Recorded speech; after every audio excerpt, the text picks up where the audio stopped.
Good morning all of you.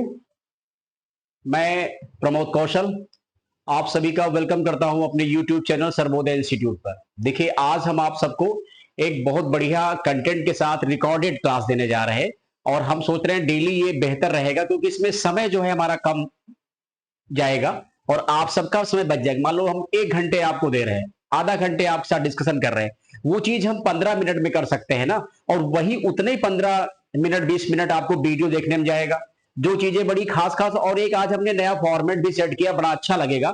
और कैसा लगता है ये आप सभी लोग कमेंट के माध्यम जरूर हम सबको बताइएगा कि ये कैसा हमारा एक मतलब इनिशिएटिव है।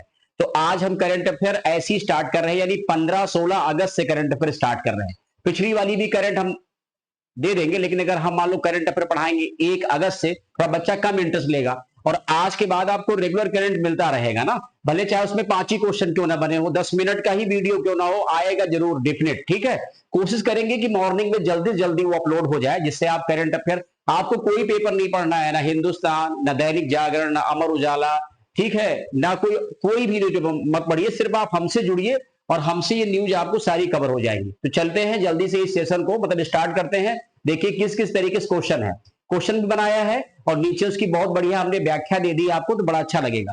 क्वेश्चन हमारा क्या है? क्वेश्चन, पहला क्वेश्चन है, अभी हाल ही में किस राज्य ने स्वतंत्रता दिवस के मौके पर पीरियड लीव देने का ऐलान किया है? ठीक है, ये क्वेश्चन है करंट अफेयर का। तो ऐसे क्वेश्चन बहुत आते हैं ना।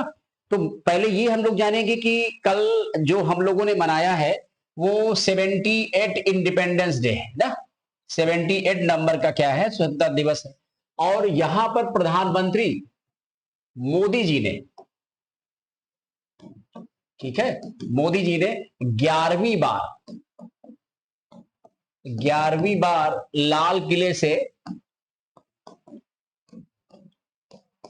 किले से तिरंगा फहराया। ठीक है, ये भी हम लोग ध्यान रखेंगे, तिरंगा फहराया। क्लियर है सभी लोगों को? तिरंगा फहराया, ये बात हो गई। अब चूंकि किसी राज्य ने ऐसा काम किया है तो पीरियड लीव का मतलब है महिलाओं के लिए, लड़कियों के लिए। तो हालांकि जो कामकाजी महिलाएं हैं, जो वर्किंग वुमेन है, उन्हीं की बात करेंगे। जो महिलाएं घर में है उसका तो इससे कोई मतलब नहीं है।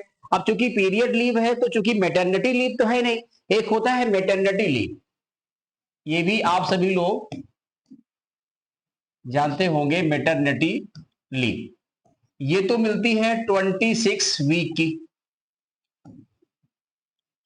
ठीक है, चाहे आप सेंट्रल गवर्नमेंट के हो और चाहे आप स्टेट गवर्नमेंट के एम्प्लॉय।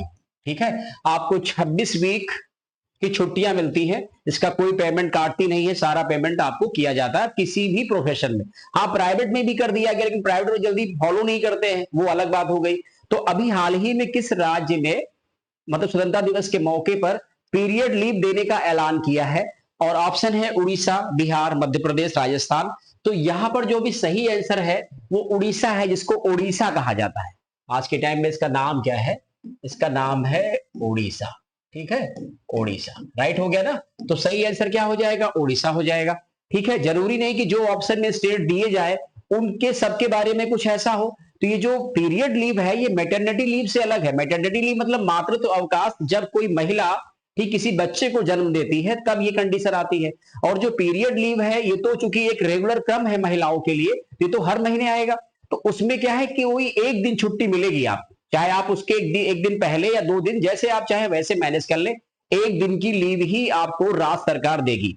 अब बात करते हैं उड़ीसा की। तो उड़ीसा में क्या है कि जो पहली महिला डिप्टी सीएम बनी है, जिनका नाम है पार्वती परिदा, पार्वती परिदा। और उड़ीसा के अगर हम सीएम की बात करें तो उड़ीसा के सीएम का नाम क्या है? मोहन चरण मांझी। क्या नाम इनका है? मोहन चरण मांझी। एक बात ये नहीं भूलेंगे, ये पहली बार उड़ीसा के सीएम बने हैं और वहां पहली बार कोई महिला उप मुख्यमंत्री बनी है, डिप्टी सीएम। डिप्टी सीएम पहली बार कोई महिला बनी जिनका नाम है पार्वती परिदा। पार्वती परिदा, ध्यान रखेंगे ना। तो यही चीज है। तो डिप्टी सीएम कोई बड़ा इंपॉर्टेंट नहीं है। उड़ीसा के बारे में इतना इंपॉर्टेंट कि वहां के सीएम आप लोग मतलब जान गए, उड़ीसा के बारे में क्या न्यूज है ये जान गए। फिर हमने इसके अलावा जुड़ी बहुत सारी न्यूज मतलब बता दी। अब ये 1 नंबर क्वेश्चन को हम कंप्लीट करते हैं। थोड़ी इसकी व्याख्या हमने दे रखी है, नोट करके जरा उसको देख लीजिए आप लोग, और ये बताइए कैसा हमारा ये पॉइंट लगा। ये जरा एक व्याख्या आप देख लीजिए, इसको हम यहां पर कर देते हैं। देखिए क्या लिखा है, केरल और बिहार सरकार, केरल और बिहार सरकार इस फैसले को पहले ही लागू कर चुकी है। ठीक है, वो पहले से ही ये चीजें दे रहे हैं राज्य में। बिहार में इसकी शुरुआत सबसे पहले 1992 में। ये देश का पहला राज्य है जिसने इस प्रकार के लिए महिलाओं के बारे में सोचा कि उनको एक दिन का अवकाश मिलना चाहिए। ठीक है, वहीं केरल ने अभी इसकी शुरुआत 2023 में की है, और 2024 में इसकी शुरुआत करने वाला थर्ड स्टेट कौन सा बन गया है, ओडिशा बन गया है। हमें लगता है यहां तक आपका डिस्कशन और पॉइंट से संबंधित बातें क्लियर है। अब हम बात करते हैं नंबर 2 क्वेश्चन की तरफ। ठीक है,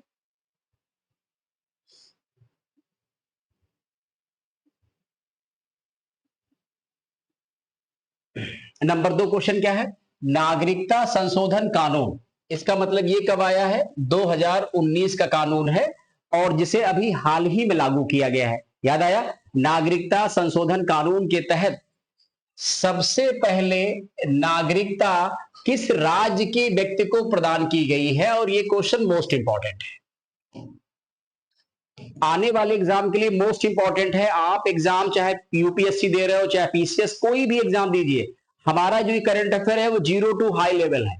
तो किस राज्य के व्यक्ति को दी गई है, अब आपके सामने ऑप्शन है असम, मेघालय, त्रिपुरा, केरला। ठीक है, अब इसमें से कुछ भी आंसर हो सकता है, कोई ऐसा व्यक्ति जो किसी दूसरे देश से आया हो और हमारे यहाँ रह रहा हो। और जो नागरिकता कानून है स्पेशली ये 3 देशों के लोगों पर लागू होगा जो अल्पसंख्यक में आते हैं।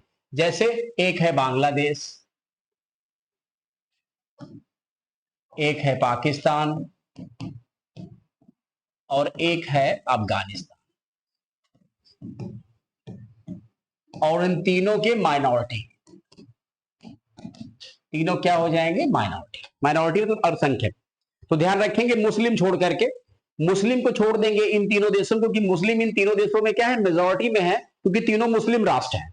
तो मुस्लिम को छोड़ करके सब के सब माइनॉरिटी में आते हैं, और सब के सब लोगों को नागरिकता मिलेगी। क्लियर बात हो गई ना।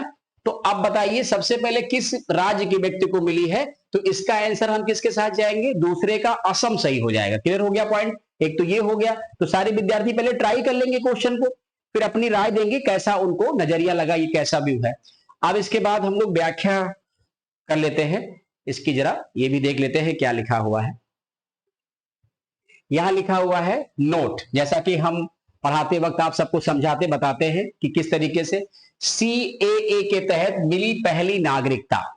अब किसको मिली है, जरा उस व्यक्ति के बारे में परिचय कर लेते हैं। असम के सिलचर, असम में सिलचर क्या है, डिस्ट्रिक्ट है, असम के सिलचर के 50 वर्षीय दुलोन दास। 50 वर्षीय तो एग्जाम में नहीं आएगा, बट ये पूछेगा किस व्यक्ति को, यह हो सकता है व्यक्ति का नाम लेके पूछ ले। दुलोन दास राज्य में नागरिकता संशोधन अधिनियम सीएए की मदद से भारतीय नागरिकता प्राप्त करने वाले पहले व्यक्ति बन गए हैं देश के। कहां के हैं ये, असम के हैं, ये याद रहेगा। मूल रूप से बांग्लादेश के सिलहट निवासी दास ने 1988 में भारत में प्रवेश किया और सिलचर में ही क्या हो गया, बस गए। क्लियर हो गया पॉइंट। तो ये हमारा क्वेश्चन है, ये उसकी व्याख्या है। तो अभी हाल ही में ऐसा करने वाला स्टेट जो सबसे पहले मतलब नागरिकता जिस व्यक्ति को मिली है फर्स्ट पर्सन, वो हो गए दुलोन दास। मामला कहां का है, असम के सिलचर का है। ठीक है, नागरिकता संशोधन अधिनियम 2019 के तहत। क्लियर हो गया पॉइंट। अब देखते हैं अगला क्या है।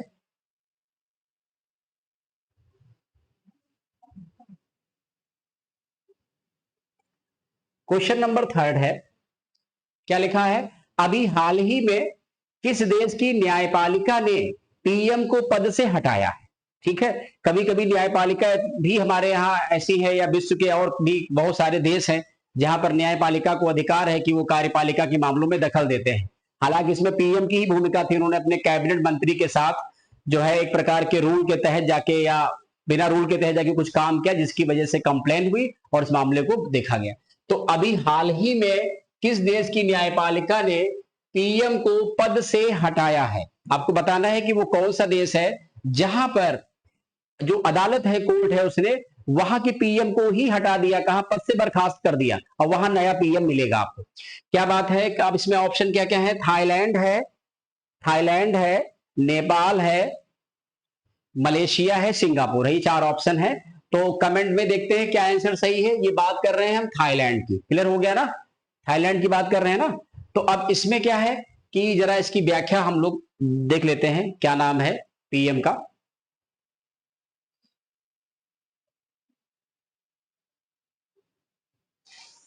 थाईलैंड की एक कोर्ट ने देश के प्रधानमंत्री श्रीथा थाविसिन को बर्खास्त कर दिया है। अदालत ने प्रधानमंत्री को नैतिक उल्लंघन का दोषी पाया। दोष पाते हैं तभी करते हैं। तो आप सबके लिए क्वेश्चन है आज, कमेंट जब आप लोग पढ़ेंगे इस वीडियो को प्रॉपर तरीके से, मन करेगा पढ़ने का आज आपका, क्योंकि हमने ऐसी न्यूज का कलेक्शन किया हुआ है जो इधर मिली है। अब आपको ये बताना है कि थाईलैंड की अगली पीएम कौन बनी। ये क्वेश्चन हम कल के पेपर में कल जब करंट पढ़ाएंगे तो डिस्कशन करेंगे। थाईलैंड की अगली पीएम कौन बनी, महिला बनी है, आपको कमेंट करके बताना है। जब ये वीडियो आप लोग देखेंगे तो एक बार कमेंट करिएगा, भले गूगल से करिए, कहीं से करिए, बट कमेंट मिलना चाहिए सारे विद्यार्थियों का, हमें देखना है ये। ठीक है, ये बात हो गई। अब इसके बाद हम देखते हैं थाईलैंड में नए पीएम बन गए हैं। अब आता है पॉइंट, अभी हाल ही में किस देश के प्रधानमंत्री ने अपने पद से इस्तीफा देने का निर्णय लिया? अभी हाल ही में किस देश के प्रधानमंत्री ने अपने पद से इस्तीफा देने का निर्णय लिया? और ऑप्शन है ऑस्ट्रेलिया, जापान, नेपाल, भूटान। हालांकि नेपाल में भी ऐसी घटना हुई है, वहां पीएम हटे हैं पुष्प कमल दहल प्रचंड, और नए पीएम बने हैं केपी शर्मा ओली। ये नेपाल के बारे में हमने ऑलरेडी अपने इस प्लेटफॉर्म पर बता रखा है, सर्वोदय इंस्टीट्यूट पर। अब इसका राइट आंसर क्या होगा? ऑस्ट्रेलिया में कुछ ऐसा हुआ नहीं है, एंथनी यानी अल्बनीज। ठीक है, नेपाल में भी ऐसा नहीं हुआ। भूटान के पीएम है सोरिंग टोबगे। नेपाल की बात कर लेते हैं, ठीक है, तो भूटान के पीएम का नाम क्या है? सेरिंग टोबगे, सेरिंग टोबगे। नेपाल के पीएम का नाम है केपी शर्मा ओली। जापान के पीएम की ऑस्ट्रेलिया के पीएम का नाम है एंथनी अल्बनीज, एंथनी अल्बनीज। ठीक है, अब देख लेंगे यहां पर कि इसमें किसका नहीं बताया। तो जापान के पीएम की बात कर रहे हैं, इसका राइट आंसर क्या होगा? जापान होगा। और जापान के पीएम का नाम क्या है? जापान के पीएम का नाम है फ्यूमियो किशिदा। क्या नाम है? फ्यूमियो किशिदा, राइट हो गया। जापान की कैपिटल सभी लोग जानते हैं टोक्यो है। करेंसी जापान की क्या है? जैसे जापान की हम बात करें, कैपिटल की बात करते हैं, कैपिटल जो है टोक्यो। जैसे भाई बहुत सिंपल बच्चे हैं जिनको ज्यादा नहीं देखना है, कम पढ़ना है, उनके लिए तो करेंसी कैपिटल हो गई, टोक्यो हो गई। और अगर करेंसी की बात करते हैं तब करेंसी सबको पता है क्या हो जाएगी? एन। ठीक है, याद आया आपको? ये सिंबल है ना। अब बात करते हैं तो जापान में क्या हुआ है, जापान को जरा हम उसकी व्याख्या देख लेते हैं, जैसा कि हमने नोट के माध्यम से बताया है। क्या लिखा है, व्याख्या देखिए। लिखा हुआ है कि जापान के प्रधानमंत्री फूमियो किशिदा ने अगले महीने, यानी ये महीना कल से चल रहा, अगस्त सितंबर में ये प्रक्रिया हो जाएगी, प्रधानमंत्री पद छोड़ने का ऐलान किया है। क्योंकि किशिदा ने कहा है कि वो सत्ताधारी पार्टी लिबरल डेमोक्रेटिक पार्टी, ध्यान रखेंगे क्या नाम है वहां की पार्टी का? Liberal democratic party. जो एग्जाम पीसीएस, आरओ या यूपीएससी चाहते हैं देखना, उन बच्चों के लिए बोल रहे हैं, ठीक है, कि अध्यक्ष पद का चुनाव नहीं लड़ेंगे और अगले महीने नए अध्यक्ष का चुनाव होते ही ये पीएम पद से इस्तीफा दे देंगे, क्योंकि जो अगला अध्यक्ष बनेगा वही पीएम हो जाएगा ना। लिबरल डेमोक्रेटिक पार्टी, बात किसकी कर रहे हैं? जापान की। क्लियर है पॉइंट? अगला देखते हैं क्वेश्चन, नेक्स्ट क्वेश्चन।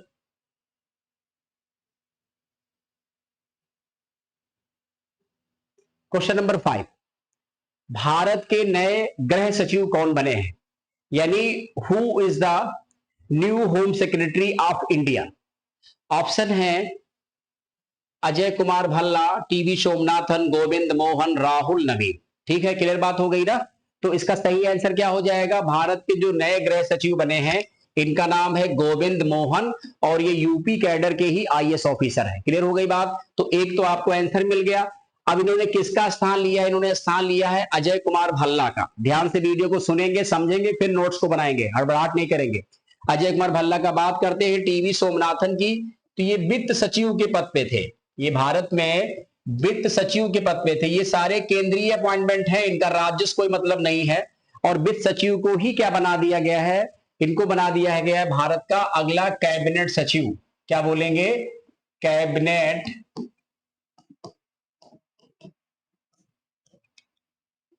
सेक्रेटरी, या इनको बना दिया गया है कैबिनेट का सचिव। कैबिनेट सचिव किसको बना दिया गया है? टीवी सोमनाथन को। और राहुल नवीन जी क्या है? इन्फोर्समेंट डायरेक्टरेट यानी परिवर्तन निदेशालय के क्या बनेंगे? जो है डायरेक्टर बन गए ना। यहां देखिए, पढ़ लेते हैं। गोविंद मोहन गृह सचिव और राहुल नवीन ईडी निदेशक होंगे, यानी इन्फोर्समेंट डायरेक्टरेट के डायरेक्टर होंगे। कौन? राहुल नवीन। ध्यान रखेंगे, सब नए नए अपॉइंटमेंट हैं नेशनल लेवल के, और आपके एग्जाम में डेफिनेट मिलेंगे जो भी एग्जाम को आप टारगेट करते हैं। क्लियर हो गया पॉइंट? अगला देखते हैं क्वेश्चन। नेक्स्ट क्वेश्चन क्या है?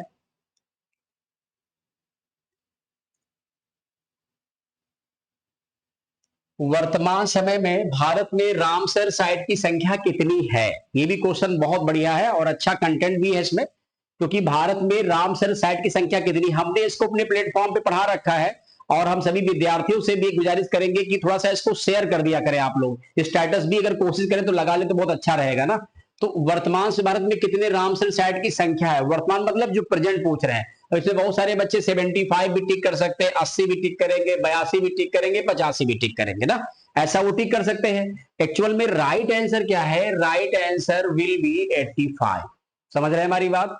और ये बात कब की है? ये बात है 15 अगस्त की। समझ गए? 14 अगस्त को निर्णय हुआ है, 15 अगस्त को ये बात कहीं ना कहीं पेपरों में आई है। तो रामसर साइट कितने हो गए भारत में? 85। ठीक है। सबसे ज्यादा तमिलनाडु में 18। नंबर 2 पे आपका उत्तर प्रदेश आता है, यूपी, यहां संख्या है 10। कुछ इसकी व्याख्या पढ़ लेते हैं, उसमें देख लेंगे क्या लिखा है।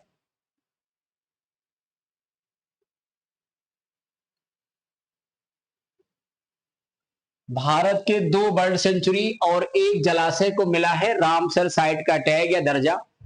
तो रामसर साइट की सूची में तमिलनाडु के नंजरायण बर्ड सेंचुरी और काजू वैली बर्ड सेंचुरी तथा मध्य प्रदेश के तवा जलाशय को रामसर साइट का दर्जा दिया गया। तो रामसर साइट अभी तक थे कितने? 82 थे। ठीक है। आप ध्यान रखेंगे 5 जून को 2024 को भारत में जो रामसर साइट है, इनका जो नंबर था वो 82 था। और अभी 14 अगस्त 2024 को नंबर इंक्रीज होके कितना हो गया है? 85।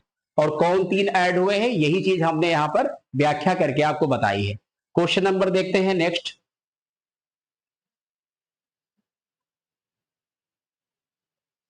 अभी हाल ही में विश्व स्वास्थ्य संगठन, मतलब कहने का WHO है ये, वर्ल्ड हेल्थ ऑर्गेनाइजेशन WHO ने किस देश को मंकी पॉक्स के तहत वैश्विक आपातकाल घोषित किया है? Most important question civil services के लिए। ठीक है। तो अब यहां पर ध्यान रखेंगे, ऑप्शन क्या दे रखा है? कांगो गणराज्य, नाइजर गणराज्य, दक्षिण अफ्रीका और मोरक्को। सबके सब अफ्रीकन कंट्री ही हैं। तो इसमें राइट आंसर क्या होगा? राइट आंसर होगा कांगो गणराज्य, क्योंकि सबसे ज्यादा केसेस यहीं पर मिले हैं। ठीक है। अब इसमें देखेंगे, थोड़ा इसकी व्याख्या हम लोग देख लेंगे। ठीक है। WHO की बात करते हैं, तो WHO 7 April 1948 and headquarter is Geneva. ठीक है, राइट। और एक क्वेश्चन और बढ़िया आता है कि 7 अप्रैल को कौन सा डे मनाया जाता है? तो इस दिन मनाया जाता है world health day. Clear point हो गया? वर्ल्ड हेल्थ डे या विश्व स्वास्थ्य दिवस। क्लियर हो गया? अब थोड़ी इसकी व्याख्या हम लोग देख लेते हैं यहां पर।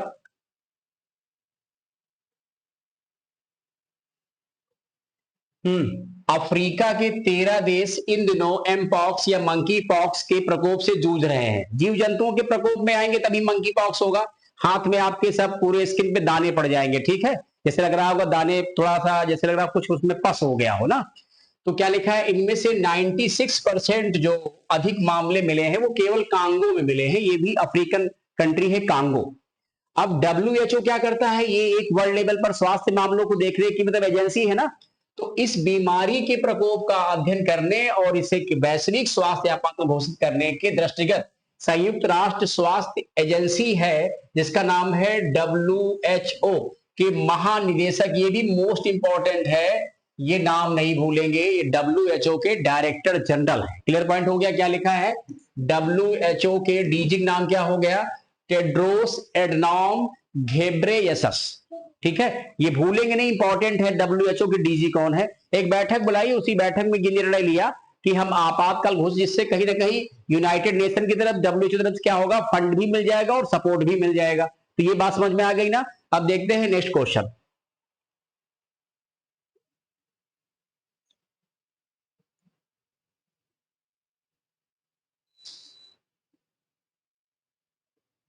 क्या लिखा है, सौर ऊर्जा उत्पादन के मामले में कौन सा राज्य भारत में प्रथम स्थान पर है। बहुत अच्छा क्वेश्चन है।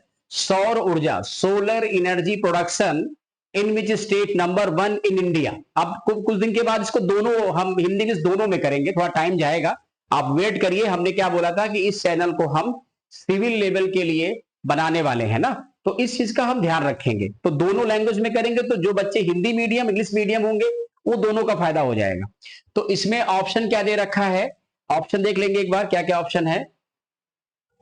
उत्तर प्रदेश है, राजस्थान है, गुजरात है, आंध्र प्रदेश है, कि कौन सा राज्य सोलर एनर्जी प्रोडक्शन में नंबर 1 पे है।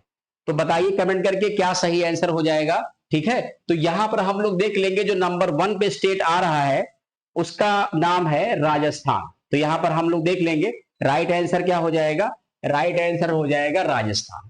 और यूपी की स्थिति क्या है, ये नंबर 5 पे है। अब हम लोग देख लेंगे व्याख्या करके, ठीक है, क्लास के बाद जब फिनिश हो तो आप लोग कमेंट करके बताइएगा कैसा क्या है ना।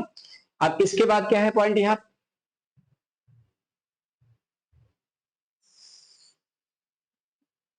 यहां पर देख लेंगे, लिखा है सौर ऊर्जा उत्पादन के मामलों में उत्तर प्रदेश 5वें स्थान पर है। तो ये जो बच्चे यूपी की स्पेशल की तैयारी करते हैं, यूपी के एग्जाम देते हैं, उनके लिए बहुत बेस्ट रहेगा ना। फिर क्या लिखा है, राजस्थान, गुजरात, आंध्र प्रदेश, मध्य प्रदेश, ये 4 स्टेट नंबर 1 पे है।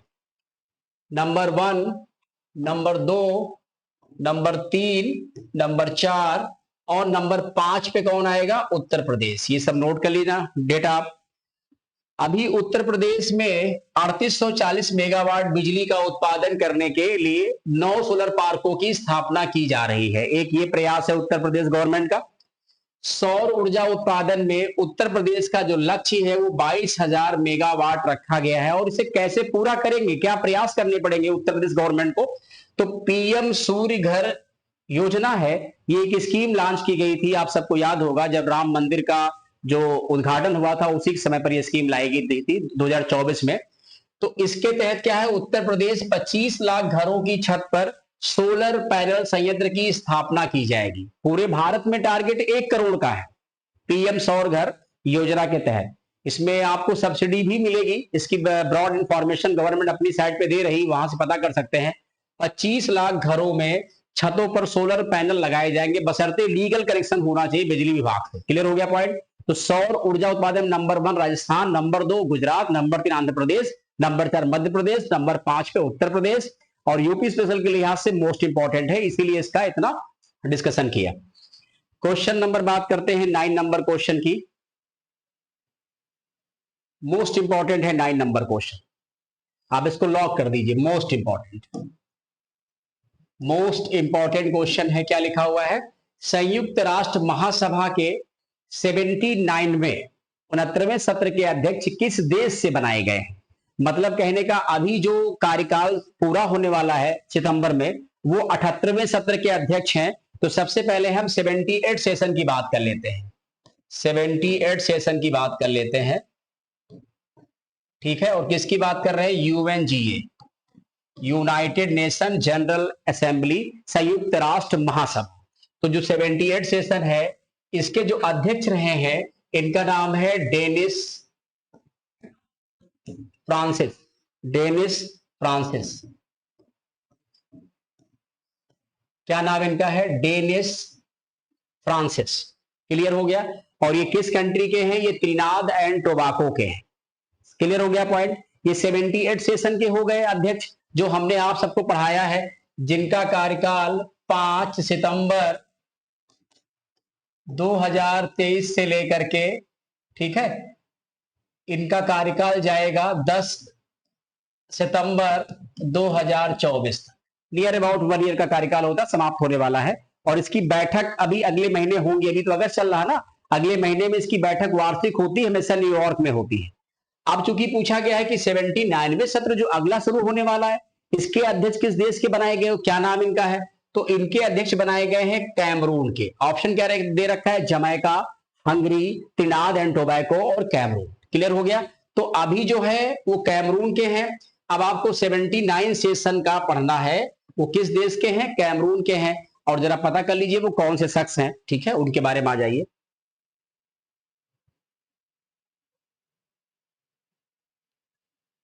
लिखा है यहां पर कि महासभा के 79वें सत्र के अध्यक्ष का चुनाव अफ्रीकी राज्यों के समूह से किया जाएगा। होता वैसे कोई अफ्रीका कॉन्टिनेंट से ही। कैमरून के पूर्व प्रधानमंत्री फिलेमोन यांग, ये भूलेंगे नहीं, क्या नाम इनका? फिलेमोन यांग। और ध्यान रखेंगे ये कैमरून के सबसे लंबे समय तक पीएम रहे हैं। सबसे लंबे समय तक पीएम रहे 2009 से लेकर के 2019 तक। क्लियर हो गया पॉइंट। अब देखते हैं यहां पर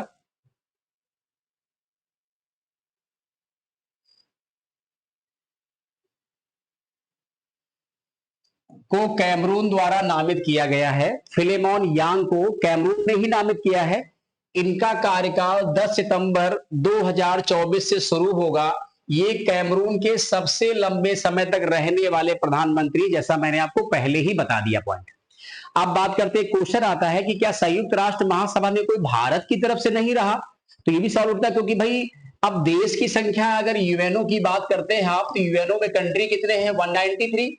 तो जो कंट्री यूएनओ में उतने कंट्री यूएनजीए में होंगे। तो आखिर इसकी शुरुआत 1947 से हुई है। तो अब हर साल अगर एक एक को मिलेगा तो कम से कम 193 देश है, 193 वर्ष होने चाहिए, तब तो कंट्री क्या होंगे? रिपीट होंगे। तो भारत की तरफ से क्या नाम है? विजय लक्ष्मी पंडित, जो जवाहरलाल नेहरू की बहन है।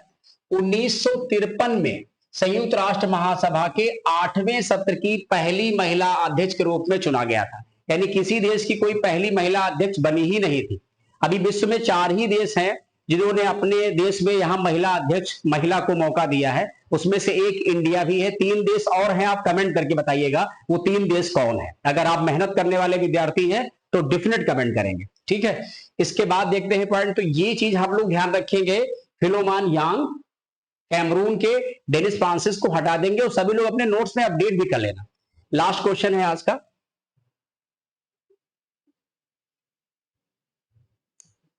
लिखा है कि संयुक्त राष्ट्र में भारत की तरफ से स्थायी प्रतिनिधि किसे बनाया गया है? संयुक्त राष्ट्र में भारत की तरफ से स्थायी प्रतिनिधि किसे बनाया गया है? ऑप्शन है टीएस त्रिमूर्ति, रुचिरा कंबोज, हरीश साल्वे, पी हरीश। अब आप लोग ट्राई करिएगा, हमने आंसर नहीं दिया, आपको मौका तो मिल रहा, देखिएगा आपका क्या आंसर, क्योंकि हर विद्यार्थी के मन में एक सवाल आता है कि इसका आंसर हम दे सकते थे, इसलिए हमने आज एमसीक्यू प्लस थ्योरी बेस्ड दोनों पढ़ा रखा है आपको। अब इसमें सही आंसर क्या हो जाएगा? पी हरीश के साथ जाएंगे ना। और इन्होंने किसका स्थान लिया है? रुचिरा कंबोज का स्थान लिया है। और रुचिरा कंबोज जो है यूएनओ में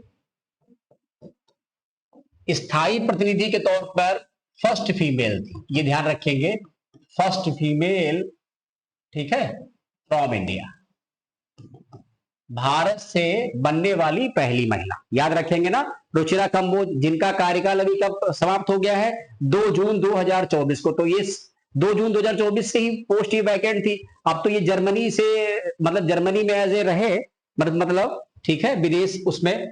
अब देखेंगे इसके बाद यहाँ पॉइंट क्या है, अब इसकी व्याख्या थोड़ा सा हम देख लेते हैं। क्या लिखा है, देखो पढ़ो सभी लोग कि नोट में विदेश मंत्रालय ने राजनयिक पार्थनेनी हरीश, इनका पूरा नाम क्या है, पूरा नाम है पार्थनेनी हरीश, ठीक है, ये लिखा है, इंग्लिश में भी ये मेंशन लिखा है, को न्यूयॉर्क में संयुक्त राष्ट्र ने भारत का अगला स्थायी प्रतिनिधि नियुक्त किया गया। ये जर्मनी में भी एज ए विदेश सचिव रह चुके हैं और इन्होंने किसका स्थान लिया है, रुचिरा कंबोज का स्थान लिया है ना। क्लियर हो गया पॉइंट्स।